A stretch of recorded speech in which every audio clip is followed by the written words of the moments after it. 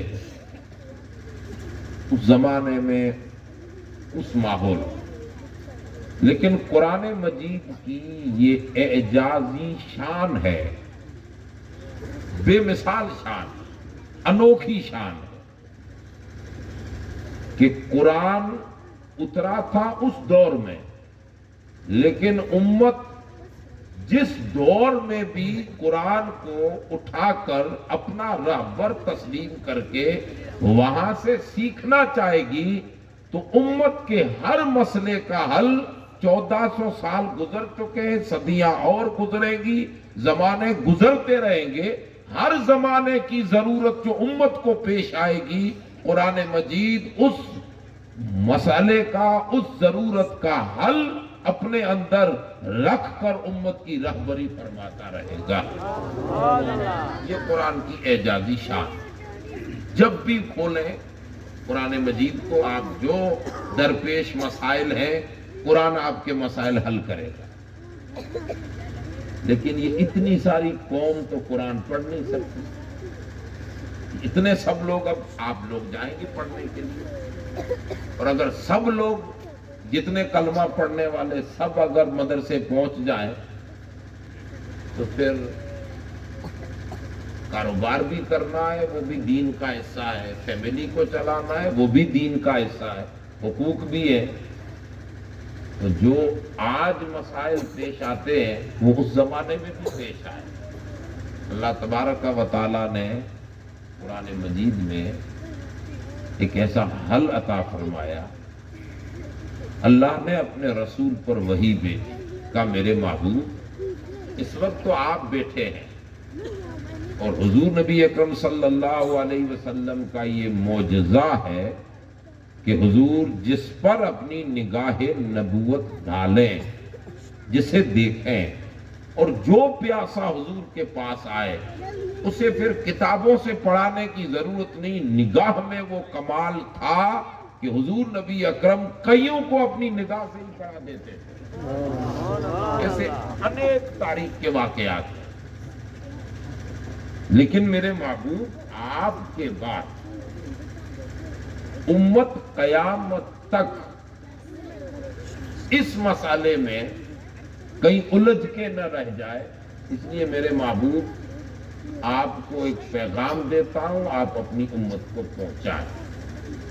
یہ قرآن مجید کی جو آیت میں نے پڑھی ہے سورہ توبہ آیت نمبر 121 122، اللہ تبارک و تعالیٰ ارشاد فرماتا ہے. اب قرآن پر خالی غور کرنا. جیسے یہاں آپ لوگ یہاں رہتے ہو تو الگ الگ برادریاں ہوں گی، سب کی قبیلے خاندان سب کے الگ ہوں گے. کوئی سمیجا ہوگا، کوئی کلر ہے، منگلیاں ہیں، جو بھی آپ کی جاتے ہیں، برادریاں ہیں، قبیلے ہیں، خاندان ہیں، سب الگ الگ ہوں گے. یہ قبیلے خاندان اونچ نیچ کا سبب نہیں ہے. کوئی کہے کہ میں فلاں پریوار سے ہوں، فلاں پریوار سے ہوں، اس خاندان میں کچھ نہیں رکھا. ان اکرمکم عند اللہ اتقاکم. اللہ اور اس کے رسول کے نزدیک اونچا وہ ہے جس کے دل میں خدا اور خدا کے رسول کی محبت زیادہ ہے. اگر آپ کا دل دین کی طرف ہے تو آپ عزت والے ہو. یہ جو الگ الگ آپ کے خاندان ہیں، اب برادریوں کے نام بدلتے رہتے ہیں زمانے کے بدلتے. عرب شریف کا بھی یہی کلچر تھا، الگ الگ قبیلے تھے، 12 قبیلے، پھر بڑے خاندان، اس کے نیچے چھوٹے خاندان، پیٹا جھاتی، کئی طرح کے قبیلے نکلے. اللہ تبارک و تعالیٰ نے ارشاد فرمایا میرے محبوب اب 1400 سال پہلے سورہ توبہ قرآن مجید کے الفاظ پہ خالی غور کریں. قرآن فرماتا ہے میرے محبوب وما کان المؤمنون لینفروا کافہ. یہ جتنے مومن کلمہ پڑھ رہے ہیں یہ سب کے سب پڑھنے نہیں آئیں گے. یہ 1400 سال پہلے کی بات ہے. محبوب یہ جتنے کلمہ پڑھنے والے آج ہیں آئندہ آتے رہیں گے یہ سب کے سب نہیں پڑھیں گے. یہ سب کے سب تعلیم حاصل کر لیں, سب کے سب گریجویٹ ہو جائیں, سب کے سب عالم ہو جائیں, سب کے سب مفتی ہو جائیں, سب کے سب وکیل ہو جائیں, سب کے سب ڈاکٹر ہو جائیں. کسی کاسٹ میں نہیں ہے. یہ سب کے سب نہیں ہوں گے. تو پھر اللہ تبارک و تعالیٰ فرماتا ہے میرے محبوب ان سب کو اگر بلائیں گے کہ پڑھنے آؤ تو نہیں نہ آئیں گے نہ سب یہ کر سکتے. تو اس سے بہتر راستہ تیرا رب تجھے عطا فرماتا ہے اور وہ یہ ہے کہ فلولا نفر من کل فرقہ, ہر برادری میں سے چند لوگوں کو چنو. ہر برادری سے. اب آپ کی جتنی برادریاں ہیں آپ یہاں انداز لگا لیں, یہ تو بات وہاں کی ہو رہی. ہر قبیلے سے کچھ لوگوں کو چنیں. ان لوگوں کو میرے محبوب دین کے علم کے لیے اپنے پاس بلائیں. اللہ فرماتا ہے یہ تو ہو سکتا ہے کہ تم اپنے اپنے قبیلے میں سے کچھ لوگوں کو بھیجو. سب تو نہیں آ سکتے, سب لوگ تو آپ نہیں آ سکتے. کچھ کو نکالو. اپنے پریوار میں اپنے خاندان میں کچھ افراد نکالو. اب کیسے افراد نکالو وہ بعد میں. کچھ افراد نکلے اور فلولا نفر من کل فرقۃ منہم طائفہ لیتفقہوا فی الدین. کچھ لوگ نکلے ہر قبیلے سے اور وہ آئے رسول اللہ کا دین سیکھنے کے لیے. کچھ لوگ نکلے وہ دین پڑھے اور دین پڑھ کے پھر پلٹ کے اپنے قبیلے میں جائے اور واپس اسی قبیلے میں اسی قبیلے کا آدمی آ کر انہیں وہ ساری باتیں بتائے جو باتیں اللہ نے اپنے رسول کو عطا فرمائی ہے. یہ جو مدرسوں کا نظام ہے, آپ کی ہی برادری سے بچے عالم بن رہے کہ نہیں بن رہے؟ آپ ہی کی برادری کے بچے عالم بن رہے ہیں نا. کوئی کلر جات سے عالم بن رہا ہے. جو بھی آپ کی ذاتیں ہیں برادریاں ہیں عالم آپ ہی کے بن رہے ہیں نا. یہ قرآن نے 1400 سال پہلے ہمیں ذہن دیا ہے کہ آپ سب لوگ نہیں پڑھ سکتے تو اپنی برادری سے کچھ لوگوں کو نکالو. ایک جماعت نکلے جو رسول اللہ کا دین پڑھے, ایک جماعت نکلے جو دنیا کی عصری تعلیم پڑھے, ایک جماعت نکلے جو رسول اللہ کا علم پڑھ کر پھر پلٹ کے تمہارے اندر آئے. وہ علماء, وہ خدمت کرنے والے, وہ تمہیں رسول اللہ کا دین پڑھائے. ان مجلسوں کے ذریعے, ان مدرسوں کے ذریعے, ان وائزوں کے ذریعے, جمعے کے خطبات کے ذریعے وہ تم تک دین پہنچائے. تو کچھ جماعت رسول اللہ کا دین پڑھ کر تمہیں دین سکھائے اور کچھ تم میں سے کچھ لوگ دنیاوی تعلیم پڑھ کر بھی اپنی قوم اور اپنی سماج کی خدمت کے لیے دنیاوی تعلیم حاصل کرے. یہ دین دنیا ہم نے بانٹا ہے, اصل میں ساری تعلیمیں کی ہے. تو کچھ تعلیم حاصل کرنے والے افراد نکلے جو پڑھے, علم پڑھے, تاکہ اب آپ کو رسول اللہ کا دین ملے, آپ کے اندر والے پلٹ کے آئے, تمہیں نماز سکھائے, تمہیں روزہ سکھائے, تمہیں احکام دین سکھائے. یہی آپ کے بچے. ظاہر سی بات ہے جب اپنی برادری کا کوئی عالم لوگوں کو دین کی بات کرے گا تو ایک کلچر ہے نا اپنا, کیونکہ عرب میں یہ کلچر تھا کہ میرے پریوار کا اگر مجھے کہے تو مانو, دوسرا کہے تو نہیں مانو. وہ ہمیں کیوں کہے, وہ ہمیں ایسا کیوں بولے. یہ بھی ہمارا کلچر ہے. ہم لوگ اپنا اگر کوئی ہو اور بات کرے تو تھوڑا وہ اپنی مونچھ کی عزت کے لیے بات رکھتے ہیں. یہ اپنا عالم ہے، اپنی سماج کا ہے، اپنی برادری کا ہے۔ قرآن مجید نے 1400 سال پہلے کہا اگر یہی بات تمہیں اچھی لگتی ہے تم اسی بات پر آؤ، تم اپنی ہی سماج کے بچوں کو عالم بناؤ، وہ دین حاصل کرے، پلٹ کے تمہارے اندر آئے، تمہیں رسول اللہ کا دین پڑھائیں، تمہیں احکام سکھائیں، تمہیں دین کی سمجھ دیں، اور پھر تمہیں جتنی سمجھ ہو اس پر تم عمل کر کے اپنی آخرت سنوارو، اور کچھ آپ ہی میں سے نکل کر دنیاوی لیول کی تعلیم حاصل کریں، تاکہ جب آپ کی قوم اور آپ ہی کی قوم کا ایک بچہ دنیاوی تعلیم پڑھ کر بھی قوم کی خدمت کے لیے آئے گا، اپنا ڈاکٹر ہوگا، اپنا ہی انجینئر ہوگا، اپنا ہی وکیل ہوگا، اپنی قوم کا اگر IAS اور IPS ہوگا، تو تمہیں دنیاوی لیول پر بھی کوئی تکلیف نہیں آئے گی۔ یہ قرآن مجید نے ایک ذہن دیا ہے ہمیں کہ ہم اپنے بچوں کو دینی لیول پر بھی لے آئیں، علم پڑھائیں بچوں کو۔ یہ جو مدرسے کھولے جا رہے ہیں، اسکولیں کھولی جا رہی ہیں، کیوں؟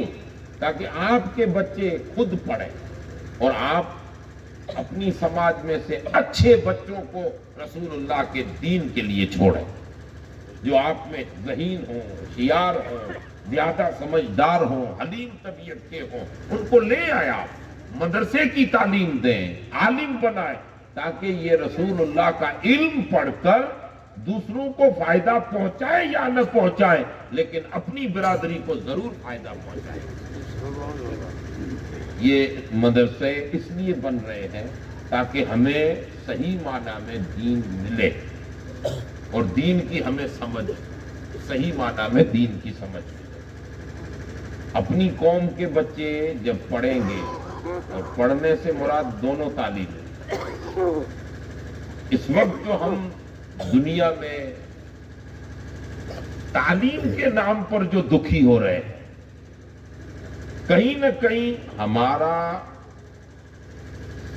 ہمیں اندرونی لحاظ سے کہیں نہ کہیں کافی تکلیفیں ہیں، اور وہ تکلیفیں اس لیے کہ ڈاکٹر ہمارا نہیں، انجینئر ہمارا نہیں، وکیل ہمارا نہیں، کوئی IPS اور IAS ہمارا نہیں، تو ہم اپنی من کی بات کریں تو کس سے کریں؟ اور پھر ہم کہتے ہیں کہ پوری سسٹم یہ ہے، نہیں، قرآن تو 1400 سال پہلے کہہ رہا ہے کہ تم پیچھے نہ رہو، ہر میدان میں آگے بڑھو۔ آپ کا ممبر پر کھڑا ہونے والا بھی آپ کا ہو، کورٹ میں کھڑا ہونے والا بھی آپ کا ہو، ہاسپٹل میں کھڑا ہونے والا بھی آپ کا ہو۔ یہ 1400 سال پہلے اسلام نے ذہن دیا ہے تاکہ مسلمان پیچھے نہ رہے، اور رسول اللہ کے غلام کی، غلامی رسول کی شان یہ ہے کہ جو پیچھے تھے انہیں مصطفیٰ نے آگے کر کے امت کا رہبر بنایا ہے۔ یہی حضور کی غلامی کی شان، حضور کے غلام ہوں اور پیچھے رہے۔ اسی لیے جب ہم تاریخ کا مطالعہ کرتے ہیں تو صحابہ، تابعین اور حضور نبی اکرم صلی اللہ علیہ وسلم نے جو مدرسہ لگایا تھا، اصحاب صفا کا چبوترا، جس پر صحابہ کرام بیٹھ کر، آپ کیا سمجھتے ہو وہ خالی قرآن پڑھ رہے تھے یا احکام نماز سیکھ رہے تھے؟ اسی مدرسے سے رسول اللہ نے جنہیں پڑھایا ہے، آقا دو جہاں سرور کائنات صلی اللہ علیہ وسلم کے صحابی حضرت سیدنا امیر معاویہ رضی اللہ تعالیٰ عنہ، بڑے پولیٹیکلی دماغ رکھنے والے صحابی، بہت ہوشیار۔ حضرت فاروق اعظم رضی اللہ تعالیٰ عنہ کا دور حکومت ہے اور آپ گورنر ہیں، تو کسی نے حضرت عمر کے پاس ایران کے بادشاہوں کے عقل مندی کے قصے بیان کیے کہ ایران کے بادشاہوں میں کتنا دماغ تھا، وہ اپنی قوم، اپنی رعیہ کو کس طرح ہینڈل کرتے تھے، کیسے چلاتے تھے۔ کسی نے اس زمانے کی باتیں کہی، حضرت فاروق اعظم نے ڈانٹ کر کہا کہ ارے تو ایران کے بادشاہوں کی بات کر رہا ہے، ان کی پولیٹیکلی دماغ کی بات کر رہا ہے، ان کی سیاست کی بات کر رہا ہے، یا ان کی اپنے رعیہ کے ساتھ ویوہار اور ان کے تعلقات کی بات کر رہا ہے، جبکہ ہمارے بیچ میں رسول اللہ صلی اللہ علیہ وسلم کے صحابی حضرت امیر معاویہ ہے، جن کو اللہ نے وہ عقل دیا ہے کہ جو 1000 ایران کے بادشاہ رعیہ نہ چلا سکے، وہ اکیلا امیر معاویہ رعیہ کو چلا سکتا ہے۔